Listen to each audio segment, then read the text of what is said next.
Welcome to Boob Talk with your host, Cynthia Rogers. It's time to get it off our chest as we discuss the issues breast cancer and other cancer survivors face. Come along on our journey. We are survivors.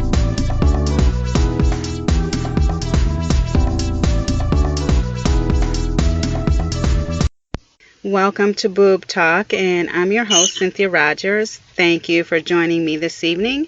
And tonight is part 2 of a discussion, What's Eating You, with gut health for cancer survivors with our special guest, Lisa Swift, certified holistic health coach.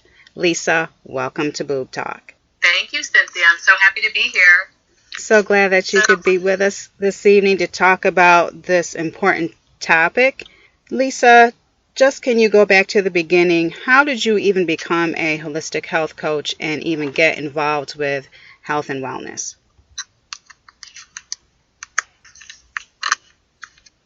Lisa, are you there? Yep, I'm here. I'm sorry, you cut out. So you said, how did I get involved with health and wellness? Yes. Yeah. Okay, so about 15, 16 years ago, I lost both of my in-laws to cancer. Colon cancer, breast cancer. My mother-in-law had breast cancer, turned into colon cancer, and 25 years later, there is a correlation apparently. And my father-in-law had bladder cancer. So they both passed away in their early 70s, which today is extremely young. And I saw that after that, I saw that there was a correlation between nutrition and disease. They did eat a very heavily based fried food Southern diet. And so I knew that right away that wasn't right, the way they ate, just because I wasn't brought up like that. But, it definitely did harm them. I do think that, if we eat well, we can prevent a lot of cancers, heart disease, stroke, all the above. So about 3 years later, I was invited to learn about a product that really, to add more fruits and vegetables into my diet.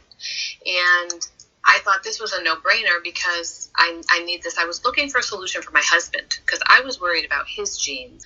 Because we know that it's just that your genes load the gun, but it's your lifestyle that pulls the trigger. So we can totally change, it's the whole field of epigenetics, our health by what we eat.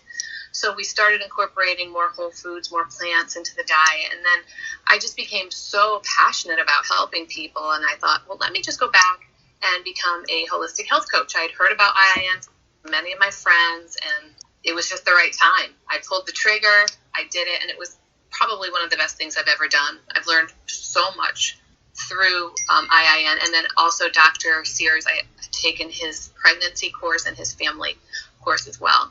So it's been a big, long journey for me, but I love it because I can help so many people with the knowledge that I've learned, and just to pay it forward so that they and their family can live longer, healthier lives, because 80% of disease is preventable with our diet, with a good diet. So, before that, I worked in a pharmaceutical company.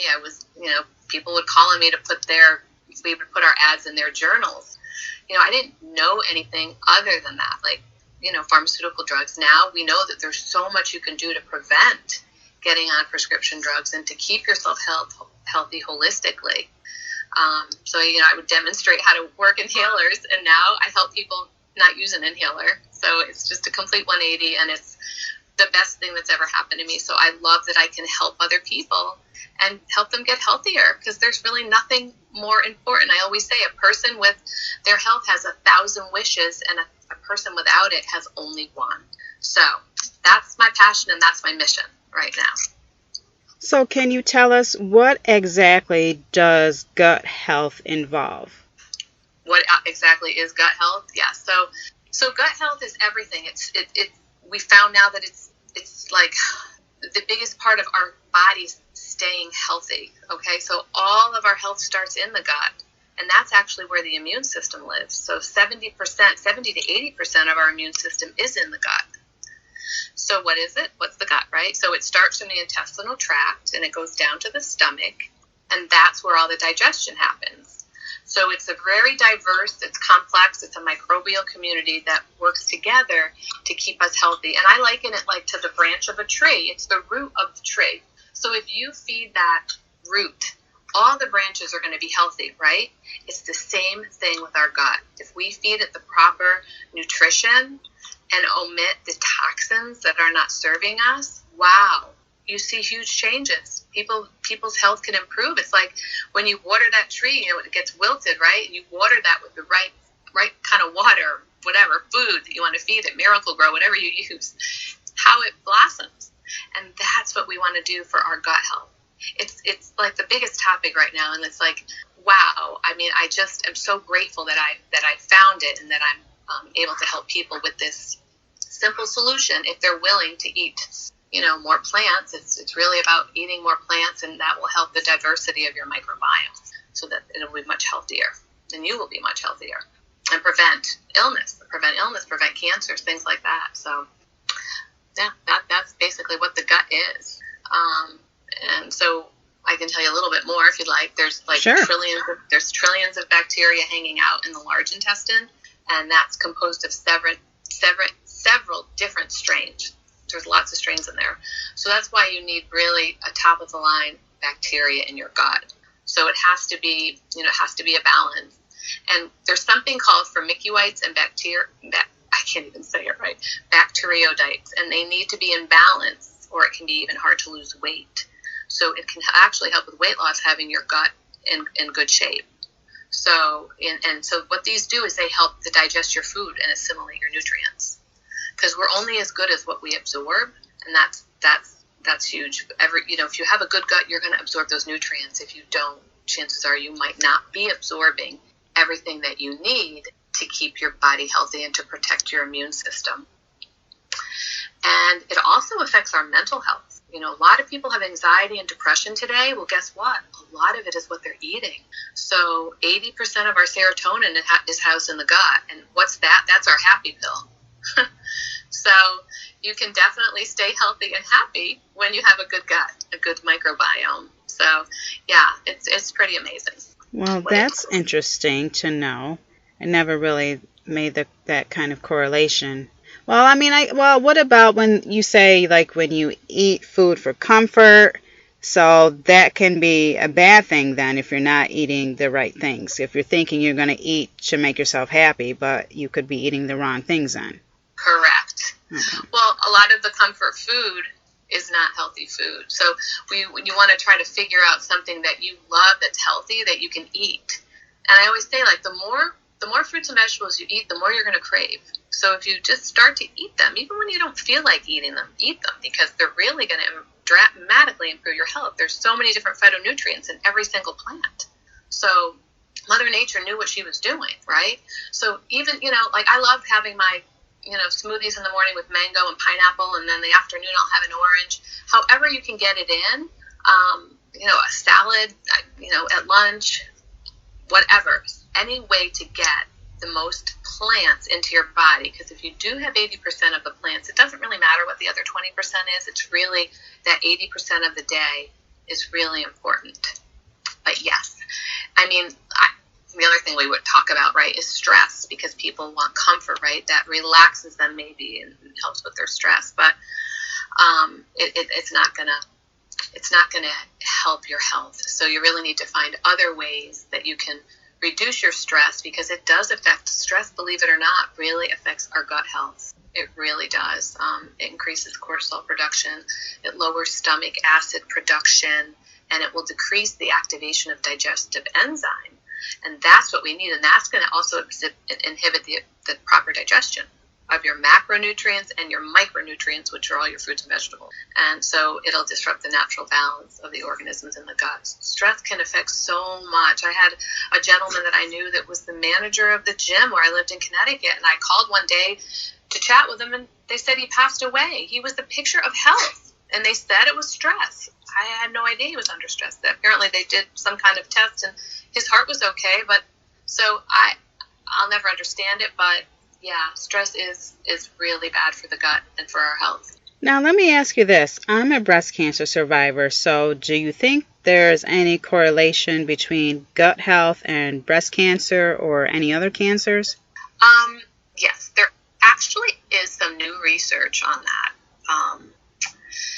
There's some there's microbes that live in the intestines, right? And like I said, they help digest our food. So some of the latest findings are that gut bacteria could be instrumental in preventing breast cancer. So there's some preliminary research, and it shows the gut bacteria seems to play a role in regulating a woman's estrogens levels, right? So a lot of women are estrogen positive for breast cancer. So that's important because too much estrogen in the blood has been shown to increase breast cancer, right? So he found that healthy women who did not have as many kinds of gut bugs, I guess, in their system had less estrogen in their urine than those with a more diverse intestinal bacteria. That's why you want so many plants. You want to eat grains. You want a diverse bacteria. So what that study showed is that their bodies weren't as efficient at flushing out excess levels of the hormone. So that's why, science has us thinking now, right? Is gut bacteria the source of overall health and happiness? Yes, I do believe that it is. What about our oral health? Can that affect us as well? Yes. So, funny enough, I went to a biological dentist, and I don't know if anybody knows anything about a biological dentist. No. But okay. So what is that? I never did either, but they're more holistic, and they check everything under your gums to see all the microbes and things that are in your gums, like spirochetes, which have been shown in the brains of Alzheimer's patients, and lots of other. They can look in there and put you under a microscope and see exactly what's under your gums and do so much prevention. So and mercury, to get the mercury out of your mouth. I have some fillings that I'm going to have removed on Monday because my mercury was in my mouth. He did the test, and yes, I don't want that in my body any longer. So they take them out safely. They do everything more holistically and safely.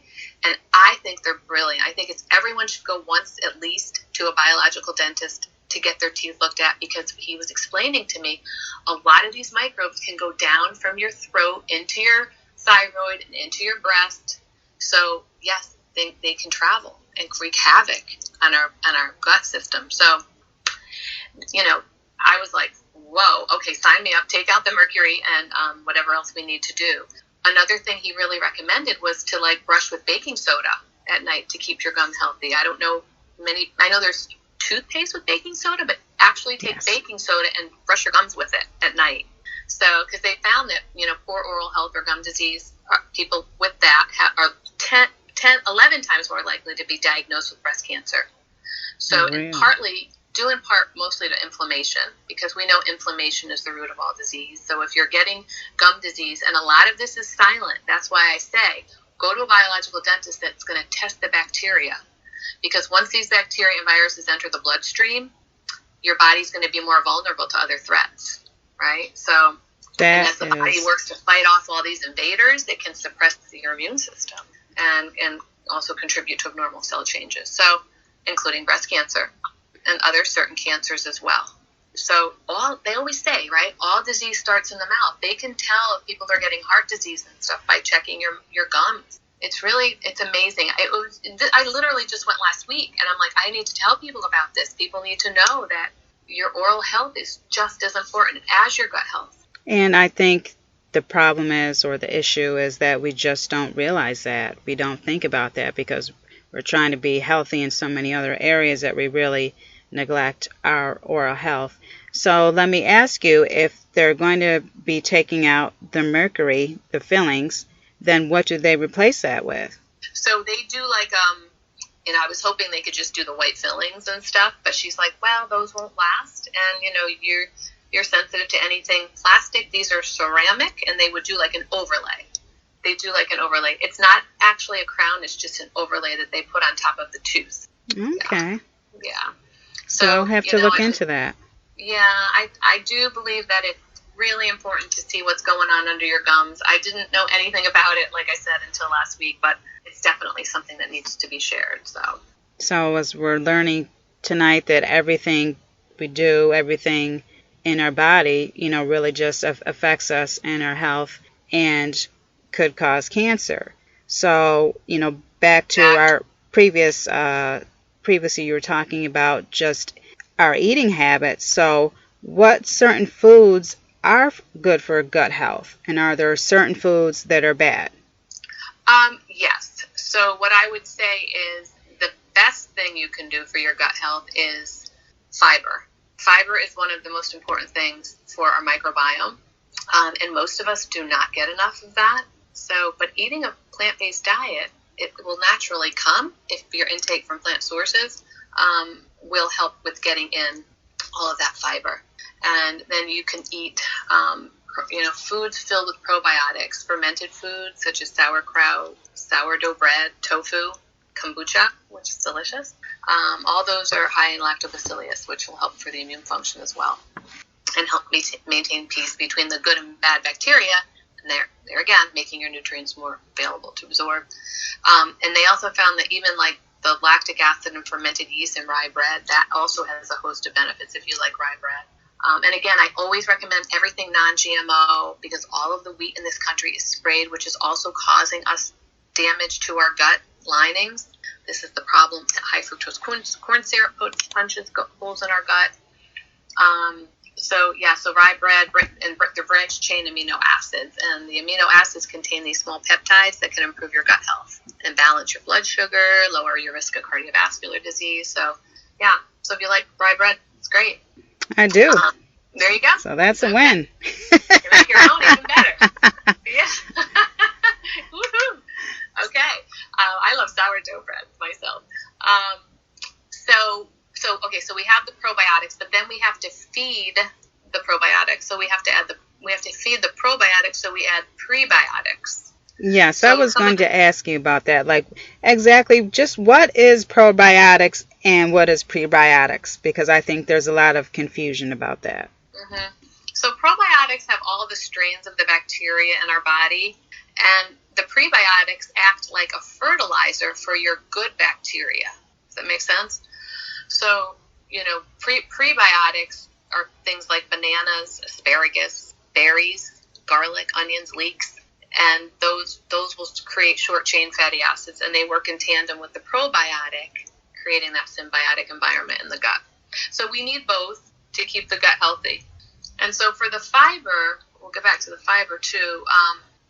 I want people to know that, if they're keto or whatever, that it really is important to have some whole grains, as long as they're healthy whole grains, quinoa, sweet potatoes, things like that, because excluding them can reduce the beneficial bugs and allow harmful bacteria to park in the good bacteria spot.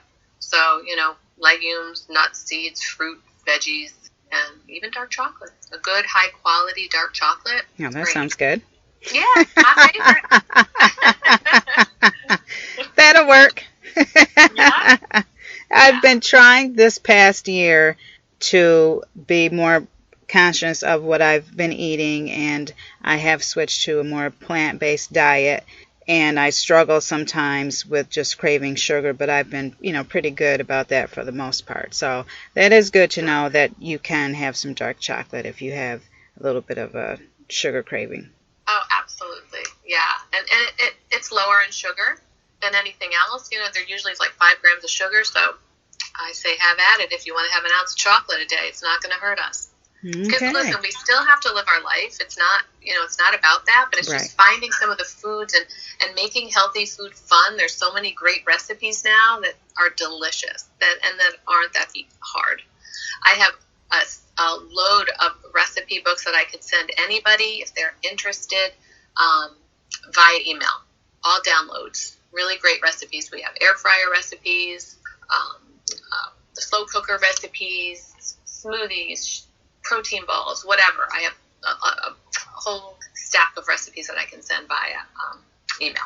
Now, I know you mentioned keto, and I also then it just made me think about, I know there is, I don't know if you want to call it a fad or trend as far as intermittent fasting. So do you know, is that important? How important of a role does that play with gut health or trying to lose weight or fasting in general? Well, I think it plays a huge role. So for me, in menopause, it's helped me drop the 8 pounds that I gained doing nothing different. Intermittent fasting, basically, it gives the body a chance to rest, and especially for anybody with gut issues, because when we're eating all day, we're eating every few hours, your body's never getting into a state of burning anything. It's just constantly being fed, so it can't repair itself. And so what I've been doing for over a year now is just eating in that 8-hour window and sometimes 6. But people can work their way up with intermittent fasting. It takes about 10 to 12 hours to use our liver's energy stores. So then what happens is your fats are used for energy. So it's called metabolic switching. So, the 3 meals a day that most Americans do, it doesn't allow their bodies to run through their liver's energy stores and make the switch to fat burning. So I think that's why it's made such a big difference for me. My blood sugars are the lowest they've ever been. This is what they see: lower blood sugars, increase resistance to stress, suppresses inflammation, which is what we want, decreases blood pressure, cholesterol, resting heart rate. And at a certain point, your body goes into autophagy, where you start eating. It's like little Pac-Man that will get the cancer cells when they're coming in. It will just eat them up. So it's pretty interesting. It's kind of an interesting new science, but I myself absolutely love it because I eat healthy, but I can eat what I want to eat. If I want to have that piece of dark chocolate, if I want to have a chai tea, I don't worry about it. I eat in that window, and it's freed me up. And like I said, my blood pressure's perfect. My blood sugars are the lowest they've ever been. It's made a huge, huge difference for me. So people can start just with the 10 to 12 hours or 12 hours and then go on to the next, try to go an extra hour. And the key is to drink a lot of water.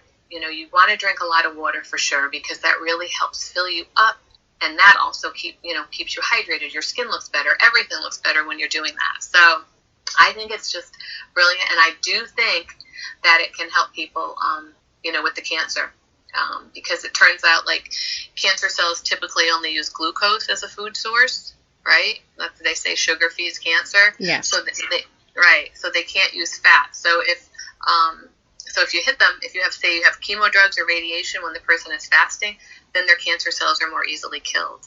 So there's some trials going on about it, but I definitely think there's some really promising things coming out in these studies, and I would highly recommend it. At any rate, I'm in a few Facebook groups, and I've seen huge changes in people. It's just incredible. And if there is even some glimmer of showing that there's going to prevent cancer with doing intermittent fasting, it's just a no-brainer. It's an easy lifestyle. It's not, you don't have to give anything up. You can have every food group. The only thing I do recommend, especially if people have any digestive disorders or gut health, I don't do dairy and I don't do gluten. So dairy, gluten, and sugar are ones that we all need to watch out for our gut health. If we can eliminate dairy and gluten, wow. I mean, we've seen people. I had a girl that was on 13 drugs for migraines. She got off gluten, and she was off every single prescription. So a lot of people don't realize, but it is a nemesis sometimes because it is all sprayed.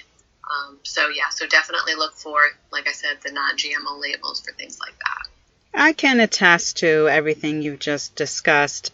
Last year, again, I started with intermittent fasting, and between that and switching to plant-based, I have lost about 30 pounds, and I just feel so much better. Yes, I just feel healthier. And a couple of weeks ago, I was in for a doctor's appointment, had all my blood work done, and everything was normal, which since I was diagnosed with cancer 5 years ago, this was the first time that everything was normal. And I truly believe it was because of my change in eating and the intermittent fasting. So I really do strongly encourage anybody to try to switch to intermittent fasting. Now, I don't eat whatever I want to eat. I still try to eat healthy, within in that window. But, like you said, you don't have to really worry about that just as long as you eat, sometime in between that window. So, yes, I can really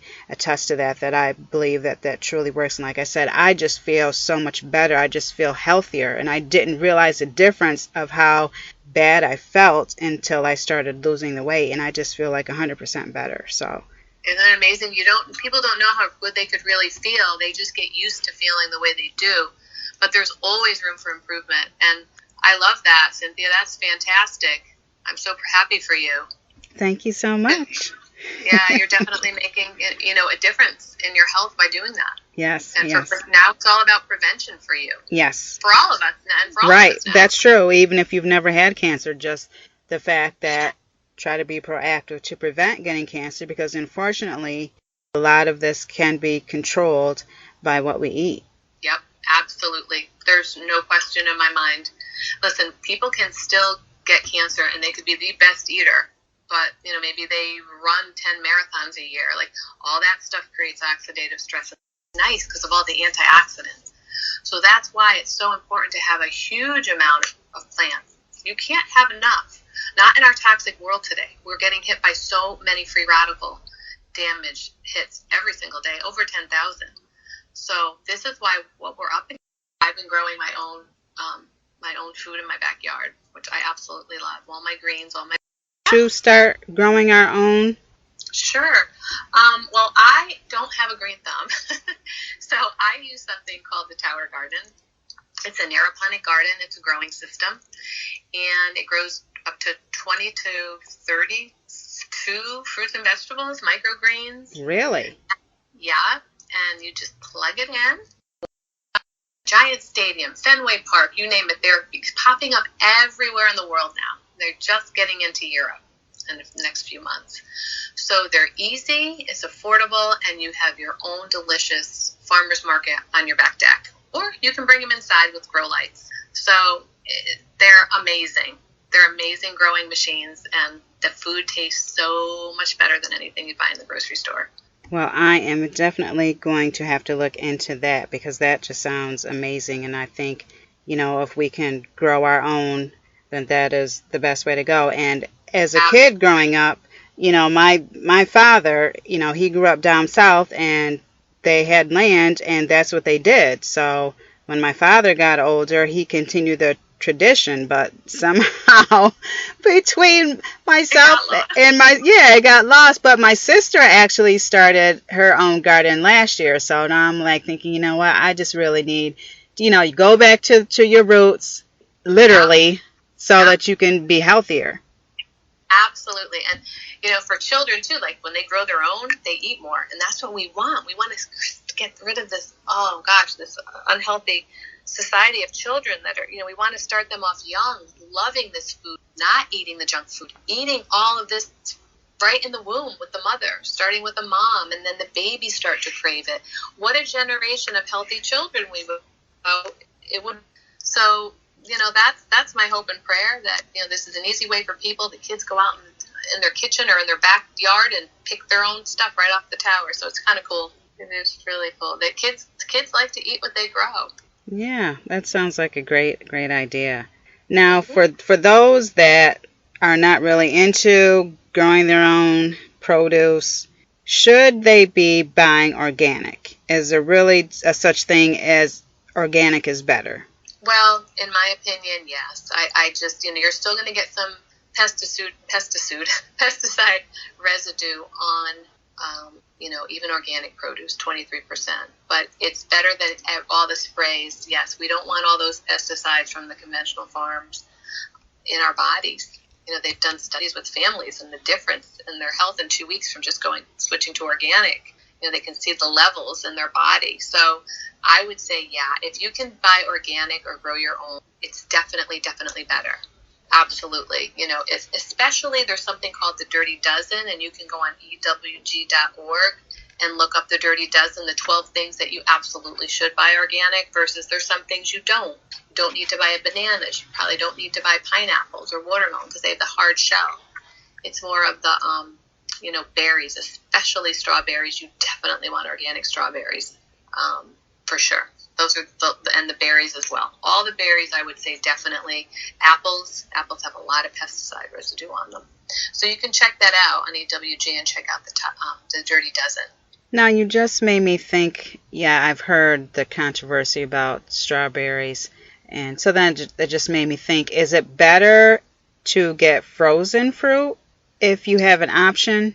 Well, I use frozen fruit for my smoothies, but I wouldn't probably, just eat frozen fruit. So okay, it's really just something that I put to make my smoothies. I well, I buy bananas and I cut them up myself and I freeze them because they make your smoothies a little more thicker, a little thicker. Yeah.